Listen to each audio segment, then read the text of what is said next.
সুদীপ্ত দা নমস্কার। নমস্কার। প্রসঙ্গ হচ্ছে প্রায় 2 দশক বাদে তসলিমা নাসরিন তিনি কলকাতায় এলেন এবং রবীন্দ্র সদনে একটি অনুষ্ঠান হলো। প্রথম আপনার প্রতিক্রিয়া নেব, এই বিষয়টিকে আপনি কিভাবে দেখছেন? তো ঠিক আছে, মানে আমাদের এখানে যেমন একটা ইয়ে হয়ে গেছিল যে মুসলিমরাই নির্ধারণ করবে কে পশ্চিমবঙ্গে থাকে আর কে থাকে না, এবং বামপন্থীরা, সেখান থেকে আমরা বেরিয়ে এলাম। আমরা দেখালাম যে না, আজকের দিনে আমরা বাঙালি হিন্দুরা ডিসাইড করবো যে এখানে কে থাকবে কি না থাকবে। ঠিক আছে, এবং 19 বছর তাকে বিনা কারণে এখান থেকে নির্বাচিত করা হয়েছে। আমরা দেখালাম যে আমাদের এই ক্ষমতা আছে, ক্ষমতা থাকলে কেউ গায়ে হাত দিয়ে দেখা একবার। যারা 19 বছর আগে একদল লোক তারা করলো, আরেকদল লোক তাকে এখান থেকে বের করে দিল। কিন্তু মনে রাখবেন, যে এখন এটা কিন্তু মানে হিন্দুদের রাজত্ব, এটা কিন্তু ইহুদিদের রাজত্ব। বাঙালি হিন্দু ডিসাইড করেছে তারা ইহুদি হবে, তারা পার্সি হবে না। তো সবাইকে সেটা মেনে চলতে হবে। যেভাবে দেখা গেল জয় গোস্বামী তিনি মঞ্চে উঠলেন এবং রীতিমতন তাকে তিনি উঠতে একটা ক্ষোভ দেখা গেল, কি বলবেন? খুব স্বাভাবিক। জয় গোস্বামী কোনোদিন কোনো ইয়েতে প্রতিবাদ করেননি, কোনো অন্যায়ের বিরুদ্ধে প্রতিবাদ করেননি। মানে সে আপনার এই হোক, আপনার কান্দনি হোক বা মধ্যমগ্রাম হোক, গিদে হোক, আপনার পরবর্তীকালে মানে হাঁসখালি হোক, কোথাও প্রতিবাদ করেননি। তো এমনকি এনার পক্ষেও বলেননি। এখন এনাদের একটা আলাদা নেক্সাস আছে, এনারা সব ওই লেফটিস্ট, ইন্টারন্যাশনাল লেফটিস্ট গ্রুপের লোক।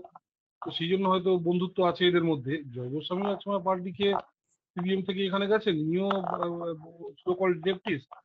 তো সেই বন্ধুত্ব থাকতে পারে, কিন্তু যারা দেখতে এসছে তাদের মনোভাব তো বুঝতে হবে। জয় গোস্বামী সব রকম অন্যায়কে মুখ বুঝে অপমান করেছেন, ক্যাকা চিচি করে ইয়ের উপর কিছু না বুঝে চেঁচিয়েছেন। ক্যাকা চিচি করা মানে কি? মানে জয় গোস্বামী বাংলাদেশের বাঙালি হিন্দুদের বিরোধিতা করেছে। ক্যাকা ছিছি করার অর্থ হলো জয় গোস্বামী ক্লিয়ারলি বাংলাদেশের যে এরা আছে তাদের বিরোধিতা করেছে। ইটস ভেরি মাচ ক্লিয়ার যে জয় গোস্বামীকে সবাই প্রতিবাদ করে জয় গোস্বামীর এগেনস্টে ঠিক করেছে। কারণ জয় গোস্বামীকে এন্টারটেইন করা মানে বাংলাদেশের যে নিপীড়িত মানে হিন্দুরা আছে, যারা সমর্থন করার জন্য আমরা তসলিমাকে সাপোর্ট করছি, সেই নিপীড়িত হিন্দুদের বিরোধিতা করা। ফলে আগে তারা আমাদের কাছে। সুদীপ্ত দা, বিষয়টা হচ্ছে যে প্রায় 2 দশক বাদে উনি কলকাতায় ফিরলেন। এক তরফের যারা লেফটিস্ট, যারা বামপন্থা তারা, এবং যারা ফুরফুরা শরীফের যারা পীরজাদা, আমরা দেখা যাচ্ছে যে এই এক ধরনের গোষ্ঠী তারা ইতিমধ্যেই বিভিন্ন মন্তব্য করছেন এবং কোথাও যেন একটা ফুঁসছেন। এবং যে কারণে মূলত তাকে চলে যেতে হয়েছিল একটা সময়, সেই তখন ছিল লেফটের সরকার, মানে সিপিএম এর সরকার। সেই সময় যে কারণে চলে যেতে হয়েছিল, সেই কারণটা কি আবার মানে উনি ফিরে আসাতে কিছুটা চাগার দিল না বা জেগে উঠলো না? না না, উনি একটা কথা বলছি, এই যে অল্প মনোমালিন্য হলেও তসলিমা নাসরিন যখন ইচ্ছে তখন এখানে আসতে পারেন, এবং আমাদের মুখ্যমন্ত্রী বলেছেন যে আপনার গায়ে কেউ হাত দিতে পারে। আমি বলছি কারো সাহস নেই আজকের দিনে গিয়ে তসলিমা নাসরিনের গায়ে হাত দেওয়া। এইটুকু আমরা ইনশিওর করছি যে যত ইচ্ছে যে কেউ এখানে পশ্চিমবঙ্গে থাকতে পারে। এটা নাইদার চীন, নট উত্তর Korea, not Saudi Arab, not Bangladesh. এখানে যে কেউ থাকতে পারে। সেই ব্যাপারে আমি বলছি উনি যখন ইচ্ছা তখন আসতে পারেন এক্সেট্রা। তবে এইরকম মনোমালিন্য না করলে ভালো হতো। মানে উনি যেটা যারা দেখেছে তাদের অপমান করলেন তসলিমা, সেটা উনি না করলে ভালো হতো। বিষয়টা হচ্ছে যে উনিও কিছুটা লেফট মাইন্ডেড, এবং ওনার লেখাতেও সব সময় যারা কট্টরবাদী তাদের বিরুদ্ধেই ওনার লেখা। এবং বিষয়টা হচ্ছে যে এই যে যেভাবে তিনি হিন্দু, মানে হিন্দু কট্টরবাদীদের এগেনস্টেও বলেন, মৌলবাদীদের যারা মুসলিম তাদের এগেনস্টেও তিনি লেখেন, তার সেই লেখা নিয়ে প্রচুর বিতর্ক আছে। এইরকম একটা পরিস্থিতিতে যেখানে বিজেপি একটা হিন্দুত্ববাদী সরকার, এবং যেখানে লেফট বা যারা আলট্রা লেফট বা যারা লেফটিস্ট তাদের যে নীতি আদর্শ তার বিরোধিতা করে বা তাদের সাথে সহমত নয় এই বিজেপি সরকার, সেখানে দাঁড়িয়ে এই নতুন করে বামপন্থা মনোভাবাপন্ন কারুক্ষে এইভাবে আহ্বান জানানো বিজেপির পক্ষে কি কতটা কিছুটা মানে এটা কি ভালো?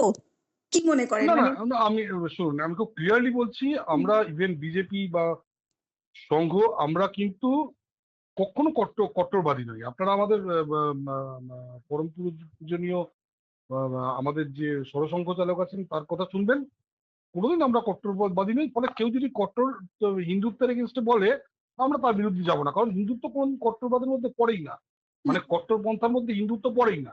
কেউ যদি বলে নরবলি দিতে হবে, আমরা তার এগেনস্টে। কেউ যদি বলে সন্ধ্যা উপদার করতে হবে, আমরা তার বিরুদ্ধে।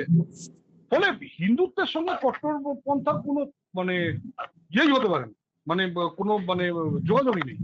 ফলে সেটা উনি কখন বললেন না বললেন, উনি যদি কোনো সেরকম কট্টর হিন্দুত্বের বিরুদ্ধে বলেন, আমাদের কিছু বলার নেই। মানে মুসলিমরা যেমন তার এগেনস্টে তলোয়ার নিয়ে তাড়া করবে তাকে, আমরা কোনোদিন কাউকে আমাদের বহু জিনিস, বহু লোক তো এমনি রামকে বাজে কথা বলে, ইয়েকে বাজে কথা বলে, সুনীল গঙ্গোপাধ্যায় মা সরস্বতীকে বাজে কথা বলেছে, কিন্তু আমাদের সব ভগবানকে ইয়ে করে, আমরা কোনোদিন তাদের তাড়া করিনি, কারণ আমরা কট্টর নই।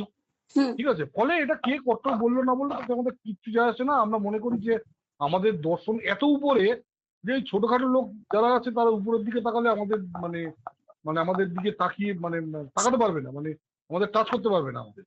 তো আমাদের দর্শন আমাদের এমন একটা জায়গায়, আমাদের উপনিষদ বা আমাদের বেদান্ত বা আমাদের সকল আমাদের যে ওভারঅল যে দর্শন, সেখানে কেউ দাঁড়াতেই পারবে না। ফলে আমরা ওইসব নিয়ে কিছু মাইন্ড করি না। ওটা নিয়ে মুসলিমরা তারা করতে পারে, খ্রিস্টানরা তারা করতে পারে, ইহুদিরা তারা করতে পারে, আমরা কোনো কাউকে তারা করি না। ফলে এতে আমাদের সঙ্গে কারো রিলেশন ভালো হবে না, খারাপ হবে না। যদি আমাদের মধ্যে কোনো খারাপ জিনিস থেকে কেউ সমালোচনা করুক না, ভালো জিনিস সমালোচনা করলে তখন তো আমরা রুখে দাঁড়াবো, তবুও মৌখিকভাবে আমরা হাত ছাড়াই না কারো। ইতিমধ্যেই ফুরফুরা শরীফ থেকে পীরজাদা তারা বক্তব্য রাখছেন যে তসলিমা নাসরিনকে তারা প্রকৃত মুসলিম হিসাবে গণ্যই করেন না, এবং তিনি যা কাজ করেছেন প্রকাশ্যে তাকে ফাঁসি দেওয়া উচিত বলে তারা মন্তব্য করছেন, এবং তাকে বাংলার মাটিতে এনে বাংলার মাটিকে কলুষিত করছে বলে মানে তাদের বক্তব্য। তারা ইতিমধ্যেই সোচ্চার হয়েছে এই বিষয়টা নিয়ে। দেখুন, এই ফুরফুরা শরীফের যে লোকগুলো আছে তাদের বলুন যে এটা বাংলাদেশ নয়, এটা পশ্চিমবঙ্গ, এখানে ভারতবর্ষের সংবিধান চলে।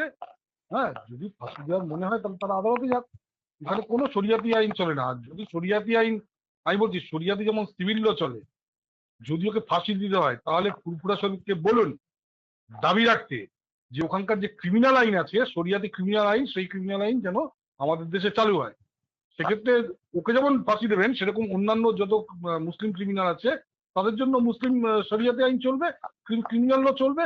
তাহলে একা তসলিমা ফাঁসি দিয়ে যাবে না, তার সঙ্গে ওদের বহু লোক ফাঁসি দিয়ে যাবে। সেটা যেন ওরা মনে রাখে। এই যে বলছে না ফাঁসি দেওয়া হোক, এটা হলো শরিয়াতি আইনের যে ক্রিমিনাল ল, সেটা হুম আমাদের দেশে জওহরলাল নেহরু থেকে শুরু করে এরা কি করেছে, শরিয়াতি সিভিল লটা নিয়েছে, শরিয়াতি ক্রিমিনাল লটা নেয়নি। হুম তো ফাঁসি দেওয়াটা তো ক্রিমিনাল লতে পড়ে। তো যদি ক্রিমিনাল লতে তসলিমার বিচার হয়, তাহলে পশ্চিমবঙ্গে যে 30% যে মুসলমান আছে তাদেরও যেন ওই ক্রিমিনাল লতে বিচার করা হয়। এবং সেই বিচার যদি করা হয়, তাহলে মনে রাখবেন এত অন্যায় এরা করেছে, এত পাপ করেছে এবং এত রকম মানে ভাবে আইন ভেঙেছে এরা, এদের 10% এমনি এরকম রাস্তায় ইট খেয়ে বা ফাঁসি খেয়ে তাদের জীবন শেষ হয়ে যাবে। ফলে এইসব বোকা বোকা কথা বলতে না করুন। মানে একটা আঙুল অন্যদিকে তাক করলে 3টে আঙুল ওই ফুরফুরা শরীফের যে বাবারা আছে তাদের নিজেদের দিকে আসবে। সব মুখের মতো কথা বলতে এদের না করুন। চালু করবো নাকি এদেশে শরিয়াতি ক্রিমিনাল ল? বুঝতে পারবে কত ধরনের কত চলে। সুদীপ্তদা, একদম শেষ একটা প্রতিক্রিয়া নেব। আমরা দেখেছি যে এই টুলু মণ্ডল বা বীরভূমের ঘটনা, মালদাতেও আজকে আবার কোটি কোটি টাকা পাওয়া যাচ্ছে, এবং তিনিও তৃণমূলের নেতা এবং তৃণমূল ঘনিষ্ঠ। এই যে এত কোটি কোটি টাকার পাহাড় বিভিন্ন তৃণমূল নেতা বা তৃণমূল ঘনিষ্ঠদের, কি বলবেন? বলার কিছুই নাই, এটা খুব স্বাভাবিক ব্যাপার। মানে ঠিক আছে, পুলিশের সামনে যেসব পুলিশ বা যেসব আইএএস অফিসার, যেসব মন্ত্রী, মুখ্যমন্ত্রী, তৎকালীন স্বরাষ্ট্রমন্ত্রী, এদের সবাইকে জেলে দেওয়া উচিত। সবার চোখের সামনে কি করে একটা লোক এত টাকা করবে? শুধু টুলু মণ্ডলকে, আর প্রথমত ওর নাম টুলু মণ্ডল না, ওর নাম একটা অন্য নাম আছে মুসলমানও। হুম টুলু মণ্ডল বলে ওকে হিন্দু ছাপ দেবেন না আপনারা। ও টুলু মণ্ডল নয়, ওর নাম কি যেন একটা, কি সাদ্দিক কি একটা, মোহাম্মদ কি একটা যেন। হুম হি ইজ নট এট টুলু মণ্ডল, ওটা মুসলমানও। হুম এবং অনুব্রত মণ্ডল ঘনিষ্ঠ, ছায়া না সঙ্গী। না, আরে অনুব্রত মণ্ডল না, ও অভিষেক ব্যানার্জি ঘনিষ্ঠ। হুম ও অভিষেক ব্যানার্জি ঘনিষ্ঠ, অভিষেক ব্যানার্জি মমতা ব্যানার্জি ঘনিষ্ঠ, মমতা ব্যানার্জি সব জানতেন। মমতা ব্যানার্জি সব জানতেন। মমতা ব্যানার্জি স্বরাষ্ট্রমন্ত্রী, উনি জানতেন না এটা হয় নাই গো? সব জানতেন মমতা ব্যানার্জি। এখন অনুব্রত যেহেতু এসসি এসটি কমিউনিটিতে পড়ে, হুম এ তো ব্রাহ্মণদের এটা স্বভাবই আর কি, এসসি এসটি ওদের উপর দোষ দিয়ে দাও, হুম দিয়ে আমরা আমরা ব্যানার্জি, আমরা ঢোল কাপ্তিন করে মাথায় তিলক লেগে ঘুরে বেড়াই আর কি। পাজি পাজারা এই ব্যানার্জি ফ্যামিলি, কোন এই কালীঘাটের ব্যানার্জি। যেই হয়ে গেছে উনি মন্ডলকে অনুব্রত মন্ডলের দিকে পাঠিয়ে, হুম এই পুরোপুরি অভিষেক এবং মমতা ব্যানার্জির জন্য। শুভেন্দু অধিকারীর সিকিউরিটি বাড়ানো হলো। ওনার লাইফ থ্রেট ছিল, আমরা জানি কিভাবে জঙ্গি ধরা পড়েছে।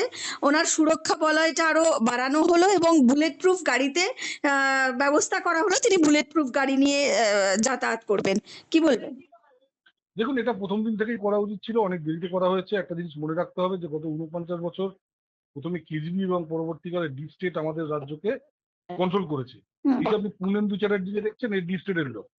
এই যে আরেকটা লোক আসতো মালয়েশিয়া থেকে, কি একটা চ্যাটার্জি ছিল, আরেকটা ছিল এই পরে গোপ কেটে ঢুকলো, ও সব ডিপ স্টেটের লোক। এই অর্জুন, মহাভারত বাইক ফাইক এই সব আসতো, এই দাউ কেমিক্যাল হুম বুদ্ধবাবুর সময় যত এসেছিল সব ডিপ স্টেটের লোক। হুম পূর্ণেন্দু চ্যাটার্জির এখানে 3,500 একর জমি আছে আপনার ভাঙড়ের কাছে, হুম ঠিক আছে? ফলে ডিপ স্টেট কখনোই চাইবে না যে পশ্চিমবঙ্গটা তাদের হাতের বাইরে চলে যাক। হুম যে জন্য নাকি আমেরিকার যে ডিফেন্স সেক্রেটারি, সে এখানে চেঞ্জ হওয়ার পরই এখানে এলো। ফলে শুভেন্দুবাবু, এবং তারপর শুভেন্দুবাবু ক্ষমতা এসেই ধাপা সব ডিসিশন নিচ্ছে। প্রথমে বন্দর তৈরি করার ডিসিশন নিলেন, তারপর পণ্যবাহী ফ্রেট করিডোর তৈরির ডিসিশন নিলেন। এই যুগান্তকারী ডিসিশন, মানে হুম পশ্চিমবঙ্গকে চেঞ্জ করে দেবে। একের পর এক এয়ারপোর্ট তৈরির ডিসিশন নিচ্ছেন, আইআইটি তৈরি করছেন, আইআইএম তৈরি করছেন নতুন করে শুভেন্দুবাবু। শুভেন্দুবাবু নতুন কতগুলো মেডিকেল কলেজ করলেন। হুম শুভেন্দুবাবু এই কদিনের মধ্যে বহু বোধহয় 65 না কটা রাস্তা উনি অ্যাপ্রুভাল দিয়েছেন, মেট্রো রেল অ্যাপ্রুভাল দিয়েছেন। শুভেন্দুবাবু জলপথ অ্যাপ্রুভাল দিয়েছেন, ওয়াটারওয়েজ। এবং শুভেন্দুবাবু মানে চারিদিক থেকে মানে একটা ডেভেলপমেন্টের চেষ্টা করছেন। হুম এবার যেটা নাকি বেঙ্গলকে আগামী দিনে একটা অন্য লেভেলে, আজকে বাচ্চারা স্কুলে খাবার পেত না বলে কেউ স্কুলে যেত না, এখানে স্কুলের খাবার দাবার সম্পূর্ণ চেঞ্জ করে দিচ্ছেন। 50,000 শিক্ষক রিক্রুট করছেন শুভেন্দুবাবু। তো শুভেন্দুবাবুর উপর রাগ তো আছেই। এই ডিপ স্টেট আছে, ওদিকে আপনার পাকিস্তানি জঙ্গি আছে, একদিকে বাংলাদেশি হুম জামাতরা আছে, হুম আর পশ্চিমবঙ্গে 30% লোক আছে যারা নাকি নিজেদের মানে বাঙালি বলে ভাবে না, যারা নিজেদের বাংলাদেশি বলে ভাবে। হুম তো ওনার প্রথম দিন থেকেই ওনার নেওয়া উচিত ছিল এই সিকিউরিটি। অনেকদিন পরে উনি সিকিউরিটি নিয়েছেন। অসংখ্য ধন্যবাদ সুদীপ্ত দা, নমস্কার। ধন্যবাদ। এই আজকে সন্ধ্যেবেলা তো তোমাদের আসার কথা।